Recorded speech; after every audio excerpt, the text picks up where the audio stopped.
करना बीजेपी के लिए थोड़ा सा मुश्किल है। जो काम एनसी वहां पर उन्हें डेंट मारने का कर रही है। देखिए हरियाणा की सभी 90 विधानसभा सीटों पर रुझान सामने आ चुके हैं और 60 सीटों पर कांग्रेस जो है वो अपनी बढ़त बनाए हुए हैं और 30 सीटों पर बीजेपी की बढ़त जो है वो दिखाई दे रही है। डिफरेंस बहुत बड़ा है, जेजेपी का खाता भी नहीं खुल पाया है। कुछ जगह पर तो, कुछ रुझानों में तो 71 सीटों पर, जी हाँ, कुछ रुझानों में तो 71 सीटों पर कांग्रेस आ गई है और 15 पर बीजेपी। तो मुझे लग रहा है कि दिल्ली वाला हाल ना हो जाए कि 63 और 7। बिल्कुल, जैसे आम आदमी पार्टी एक पूरी हवा के साथ जो है पहले 67 सीटें लेकर आई, 70 में से 67, 3 सीटें बीजेपी, फिर दूसरी बार के चुनाव में 63 सीट लेकर आई।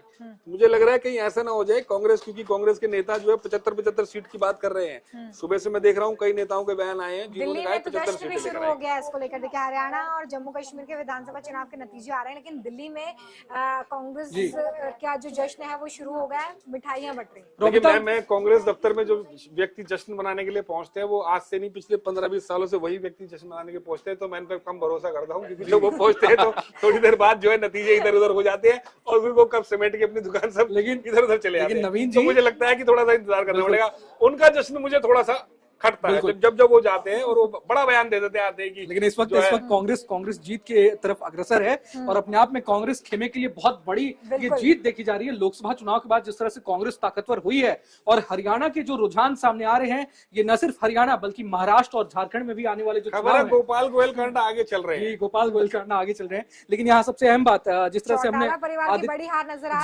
चौटाला परिवार की बड़ी हार नजर आ रही है और साथ ही आदित्य सुरजेवाला की जो हम बात कर रहे थे अब वो पीछे हो गए हैं, पीछे हो गए हैं। लेकिन नवीन यहाँ आम आदमी पार्टी की भी हम बात कर लेते हैं। आम आदमी पार्टी तक नहीं खुल पा रहा, खाता नहीं खुल रहा है। लेकिन जिस तरह से हम विधानसभा चुनाव के पहले जब अलायंस टूटा सीट बंटवारे को बड़ी खबर आ गई, अनिल विज पीछे चल रहे हैं। अनिल विज पीछे चल रहे हैं अम्बाला कैंट से। जो अनिल विज जो है वो हुंकार भर के ये बात बताते हैं कि मैं पिछले 6 बार से विधायक चुनाव जीता हूँ, मुझे जो है कोई वो नहीं है, मैं हमेशा चुनाव जीतता हूँ और जीतता आऊंगा। और वो जो है पीछे चल रहे हैं लाडवा से। हमारे सीएम कैंडिडेट भी, हमारे सीएम साहब भी पीछे चल रहे हैं। तो मुझे लगता है कि ये वही आंधी है आम आदमी पार्टी वाली जो दिल्ली में चली थी। जी आंधी है। और साफ साफ अनिल विज जिस तरह से 2014 में अम्बाला कैंट जो सीटें, अम्बाला लोकसभा क्षेत्र की अगर बात कर ले तो 10 विधानसभा क्षेत्र आते हैं रोमिता, और पिछले 2014 के विधानसभा चुनाव में 10 सीट पर बीजेपी ने जीत दर्ज की थी। 2019 में वो आंकड़ा गिरकर 5 आ गया था। इस बार अनिल विज खुद पीछे चल रहे हैं अम्बाला कैंट सीट से। मतलब क्या वो 5 का आंकड़ा जो है 0 पर आ जाएगा? ये अपने आप में बड़ी बात है। मुझे ऐसा लगता है कि और सीएम पद को लेकर दावा ठोक रहे हैं अनिल विज जी। देखिए पूरी की पूरी पार्टी जो है वो, जब हरियाणा में कांग्रेस बीजेपी की जो जमीन थी वो नरेंद्र मोदी लहर के दम पर बनी। बिल्कुल। केवल और केवल नरेंद्र मोदी लहर के दम पर हरियाणा में बीजेपी की जमीन बनी थी, वरना बीजेपी के नेताओं ने हरियाणा में कोई खास काम नहीं किया कि वहां पर उन्होंने हरियाणा में बीजेपी को बड़ा करने में कोई बड़ा काम किया। मैं यहाँ पर आपसे ये समझना चाह रही हूँ कि अगर 90 विधानसभा सीटों पर रुझान सामने आ गए हैं और हम बता रहे हैं कि 62 सीटों पर इस वक्त कांग्रेस जो है वो अपनी बढ़त बनाए हुए है और बहुमत के आंकड़े से काफी ज्यादा ये बहुत दूर ही पहुंच गई है कांग्रेस, ये आपको लगता है कि ये डिफरेंस पाट पाना 21 और 62 का है पॉसिबल? देखिए ये बहुत मुश्किल है। 10 बजे के बाद तो अभी आप जो है रोहन की बात से अभी आपने इस बात का खंडन किया था कि कांग्रेस की आंधी कहना इससे गलत होगा।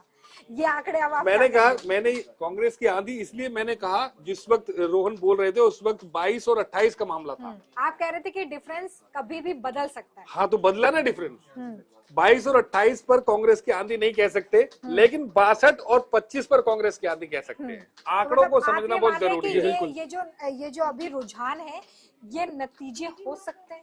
बिल्कुल ये नतीजे हो सकते हैं और ये नतीजे होंगे। अब मुझे पूरा विश्वास है कि यही नतीजे होने वाले हैं, क्योंकि इसको कवर अप करना किसी भी पार्टी के लिए बहुत मुश्किल होता है। जी आम आदमी पार्टी की बात हमने नहीं की। आम आदमी पार्टी की बात करनी इसलिए भी जरूरी है क्योंकि सीटों के लिहाज से अगर देखिए आम आदमी पार्टी भले ही पीछे चल रही है, लेकिन चुनाव से पहले जिस तरह हम बात कर रहे थे, कहीं ना कहीं इंडिया अलायंस में टूट की खबरें जानबूझकर फैलाई गई थी, फ्लो करवाया गया था और उसका फायदा देखिए कांग्रेस को मिलता दिख रहा है। आम आदमी पार्टी ने अंदर ही अंदर खेल कर दिया है बीजेपी के साथ।